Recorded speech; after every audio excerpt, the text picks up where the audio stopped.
It almost makes it more difficult when you start thinking through ideas like as you're getting ready to film, because now they are all just poof out of my head. So I had points to make. I know I did, and hopefully as I babble they'll come out, but on a little bit of a time crunch, so this is going to be interesting.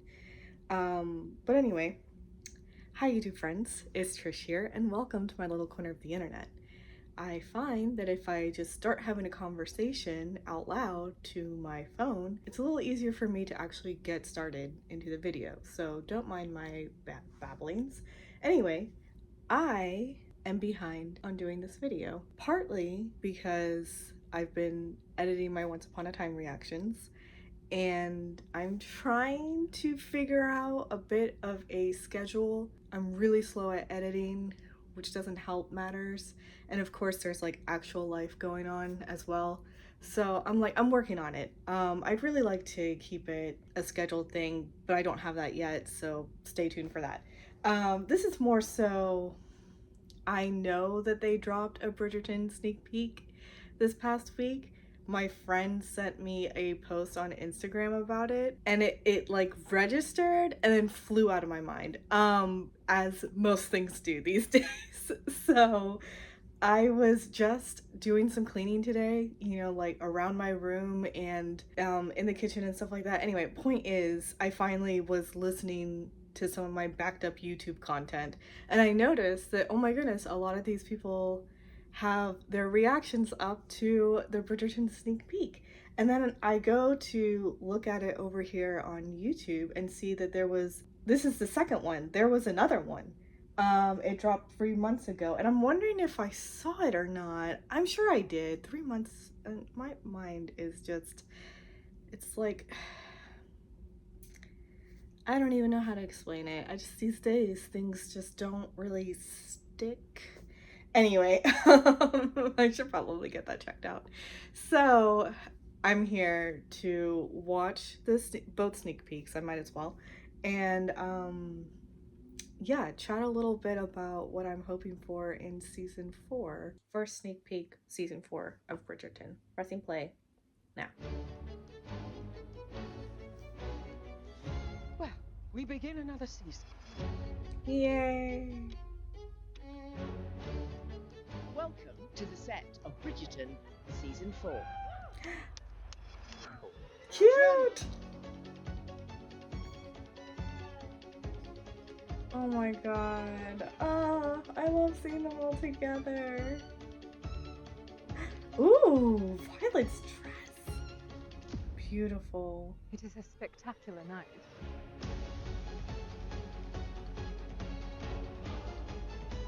Whoa. Oh my god, everyone looks amazing. Do not worry, I will not tell my mother. The cast looks like they get along so well. They must have back. so much fun on set. Okay, no, I don't believe I saw that, and I loved it. Everyone looks amazing, and oh, excited. Okay, hold on, let me just roll into the second one.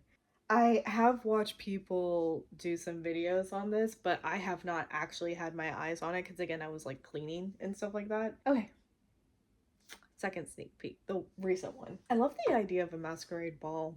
Has anyone ever been to one? Because there are some cities, I think, that actually hold things like this, I think. And it sounds like it'd be a fun thing to do one night. Maybe I should get my girlfriends together and we should go to a masquerade ball. Anyway, okay, pressing play now.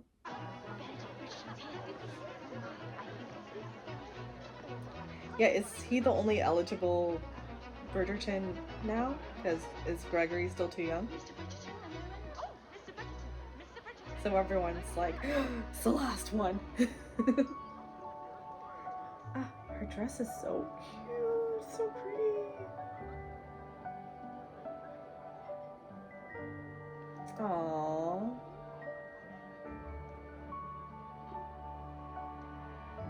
She notices things around her. That's cute. Why's he got this Zorro looking thing going Pardon on? me, young lady. Could I trouble you for the next dance?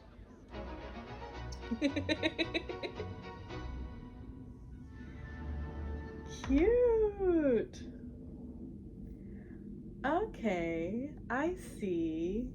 We're noticing pretty girls, noticing pretty things. I don't know how I feel about his mask. I know that's such a like dumb little thing to nitpick, but he looks so toned down compared to everyone else. But I guess that's a little bit of the part, right? Like I feel like a lot of the Bridgerton children are just sort of like, ah, society. So annoying. So maybe that was a little bit of the case. And of course everyone's calling out like, oh, there goes Benedict, because I do think he is the only eligible one now. And of course all the ladies want to get married, and a Bridgerton would be a great one to marry. Like your life would be set sort of situation. So I get it. But yeah, everyone looks great. I'm really glad I started with the first sneak peek, especially since like it is a little fresh in my mind right now, the videos that I'd watched earlier today of people talking about this sneak peek, but it was really nice to see it with my own eyes. I'm excited. You know, I'm glad that they're dropping these little tidbits here and there every few months. I do believe it's not coming out until next year. Which, you know what? It's okay. Take your time, because I would rather it be a nicely thought out story and, you know, everything given its adequate time to be wonderful. And I could ramble about that for an hour right now about how I'm so frustrated that like writers aren't just like given their, you know, time to just write and just write as they would like to write, and all these decisions are made up ahead and it affects the actual process, and we are denied good content because of it.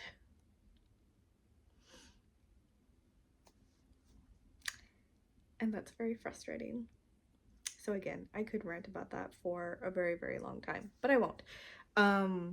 Sorry, that was such a short little bit, but they're tiny like sneak peeks, and there's not a ton of a lot to say on it just because I haven't read the books. So just as the average viewer, you know, I'm just excited, and I like getting these little amuse-bouches. They're little appetizers. Actually, they are more of an amuse-bouche than an appetizer, because an amuse-bouche is just one bite. It's just one little bite, palate cleanser, gets you excited for the meal ahead, which is Bridgerton season 4. And hopefully, you know, it's gonna be a great season. I hope it picks up, because I liked season 3. It definitely had its parts where I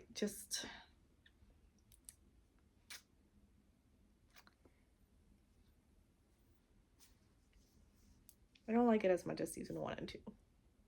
Sorry. But I hope it picks up a little bit. I have not read the books except for Francesca's book. Reason being is when the last season came out, I know that there was a lot of rumblings in the book fandom about how, because they did a gender switch for Francesca's main love interest, it like caused a lot of hubbub. And I got curious as to why they felt that doing a gender swap would be an issue. So I guess a minor spoiler here, I'll put in the timestamp in the writing at the bottom somewhere over here where to move ahead to. So if you don't want to know about Francesca's story, skip ahead to that time. So I'm going to give you a second. Okay, if you're still watching, Francesca has maternity issues so far that I remember. She like really wants to have children and can't conceive, and I do believe like they try and it's not really happening. I know that like it becomes something really distraughtful. I don't know if that's quite how you use that word, but anyway, she's quite distraught over it. There you go. Because you know, that's like a real thing that people go through, and it's super difficult. And God, who knows? I haven't been to a fertility clinic, and I have these ideas of freezing my eggs this year, and I hope I have eggs to freeze. You know, I should really get on that.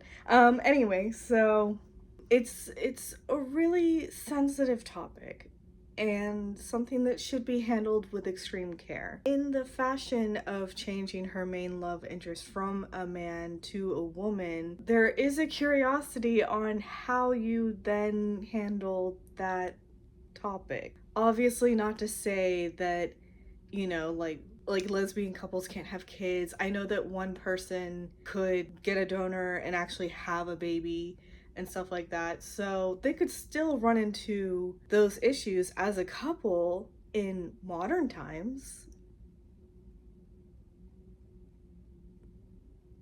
But this is supposed to be sort of like Regency sort of things, which like already introducing these sorts of changes and that those sorts of topics is, and interesting to happen. I'm sure it did happen in that time. There's like all of this artwork and literature and stuff like that that would suggest that yeah, it's not a modern thing to be queer and to be from the LGBTQ plus community. That is, it's a thing.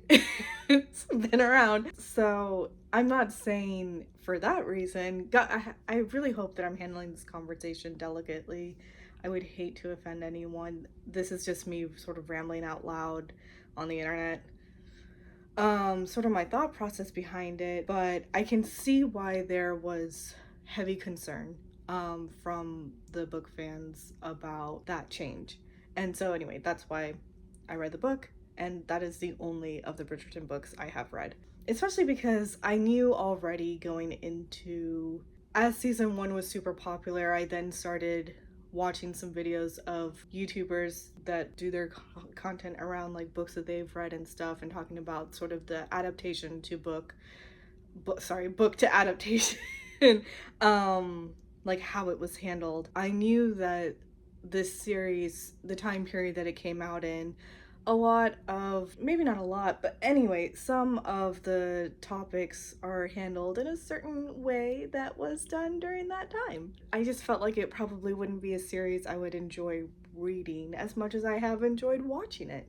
So I kind of didn't want to mix and match. I was like, you know what? I think I'm just gonna watch the show and enjoy the show for what it is. A lot of hot people in beautiful outfits and talking and drinking tea and like flirting and all of this kind of stuff, and some hopefully heartfelt stories. And I think a few of the seasons accomplish that, and I enjoy watching it for that reason. I'm excited for season 4, but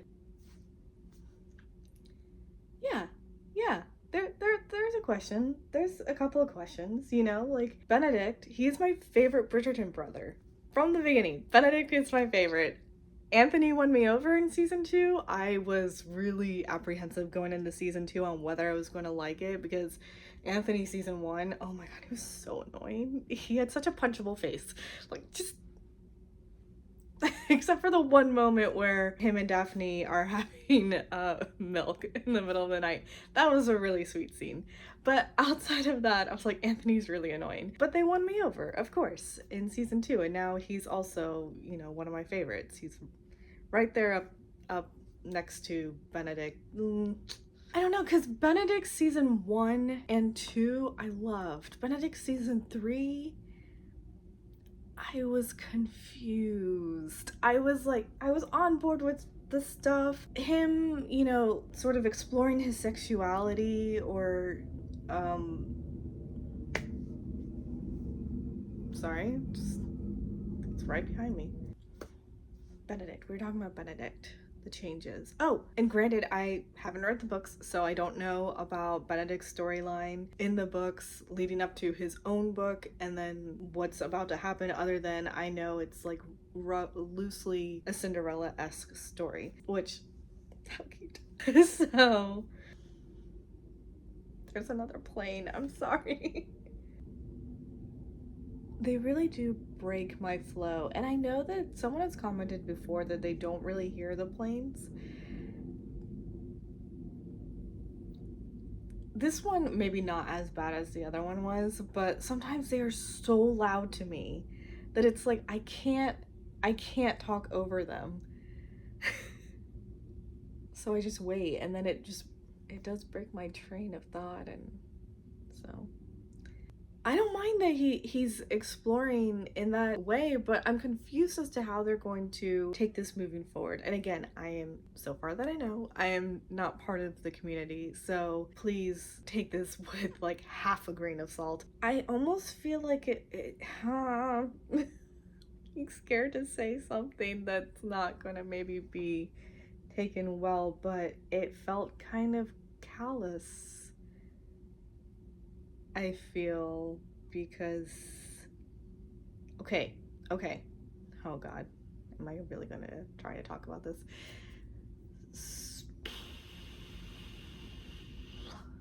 Why is there another flight? I'm gonna try to handle this conversation as delicately as I possibly can. I would feel that if I were part of the bisexual community, it feels as if it's somewhat fan service esque to enter in this notion that he finds himself attracted to men and is pursuing sexual relationships. So far that we know, only sexual relationships with men. And I feel like they may have hinted towards something in season 1, and even then I was a little bit like, oh, when he sort of walked in the author, and he did sort of stand there for a second watching. It wasn't an immediate like, oh my god, I'm so sorry, shut the door and get out. It eventually got like, it clicked in, and that's what happened, but he kind of did stand there for a second watching, and so there was a little bit like, Benedict, is there some interest over here? And yeah, I was a little bit part of the bandwagon for that. And I guess to some extent I still am, but I'm curious as to how they're going to handle that in the story, since he is ending up with a woman. And not saying that when you're bisexual, for him being a guy, he has to end up with a guy. It's not really what I'm saying. It's just that, is there going to be any discussion around like, maybe he did have a little bit of a relationship with a guy and it didn't pan out or something, so that it wasn't just sex. I think especially because he's this artist, he's supposed to be an artist. Anyway, that's another thing. Which I suppose, like, Sophie is probably going to be his muse and art will come back into his life, which I'm all for, because I loved that he was this artist and he was so sensitive, and he's like, he handles a lot of the emotional labor in the family with taking care of his siblings. He helps out his mom a lot in that regard. You see certain scenes throughout the seasons where she leans on him a little bit in order to like communicate with Anthony, or if he just sort of reads the room and he's like, oh, maybe kids, let's go this way, you know, or whatever it be. He's just like, he's this great guy and he feels a lot, and so you would think that there would also be feelings and emotions involved and it not just be a sexual pleasure thing. And I don't want to say like, I don't know, like, I know that there are conversations within the community apparently about whether bisexuality is actually a thing or not, which I kind of find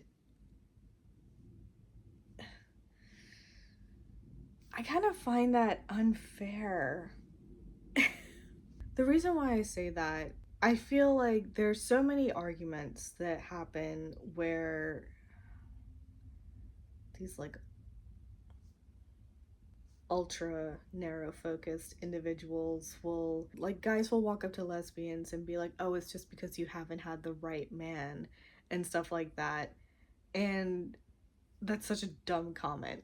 It's just like, no, they just are. They prefer women. Like, gay men prefer other men. Like, it's just a state of fact. You know, it's not like it's not something to question or to try to explain about or anything like that. Like, it just is. And so I find it shocking that members of the oh, how many flights are going on tonight? This one you have to hear. I find it very shocking that there are members of the LGBTQ plus community that do not view bisexuality as an actual thing, when it's I don't know, it's harkens or kind of feels like a derivative of, oh, you just haven't met the right blah blah blah to like fill in blank, you know, to make sure you know which way you lean. I just I find that shocking. This is where I guess I'm going with the whole Benedict thing is I don't mind that in the show in the last season he was exploring his sexuality. I just hope they take it a little further than it just being a sex thing. Um just because of the character that Benedict is.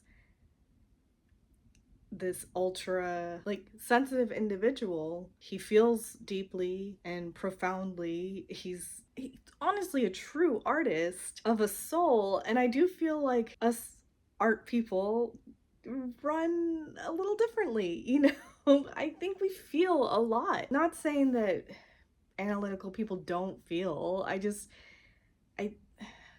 I don't know. I don't know what I'm trying to say. I just feel like I just feel like if I were part of the community, especially like the bisexual community, I would feel some sort of way if it was just like, oh, here's like this fun little sprinkle of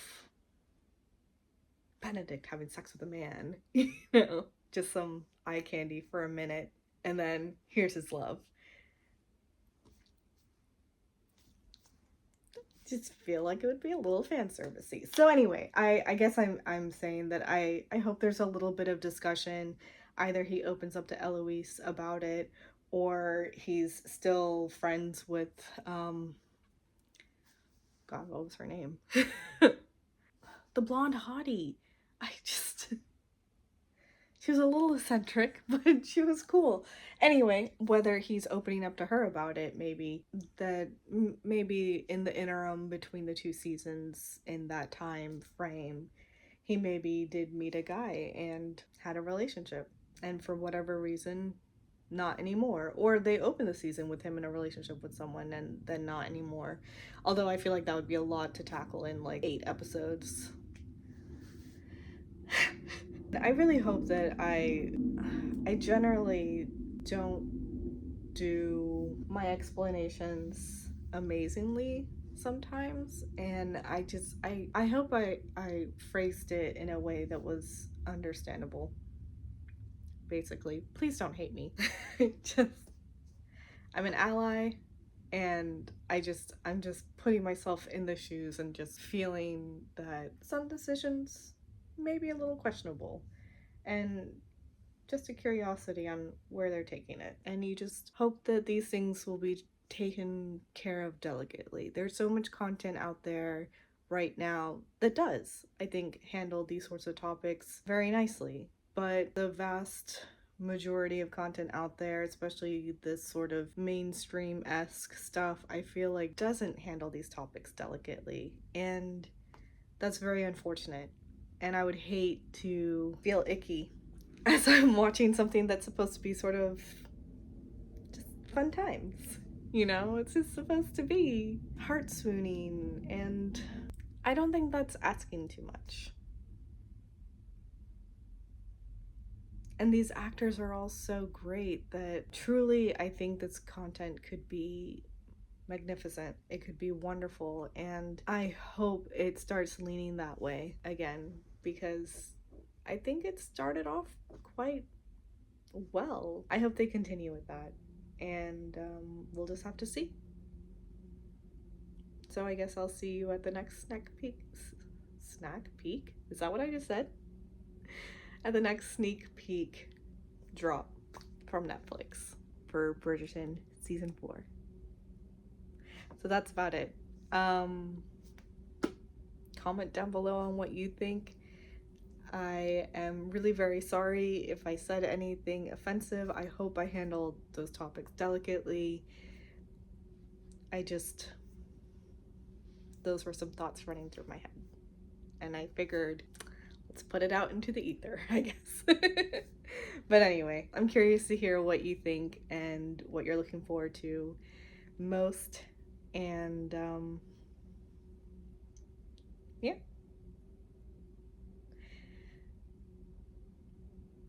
Sorry, starting and ending these are just so awkward. Okay, anyway, toodles.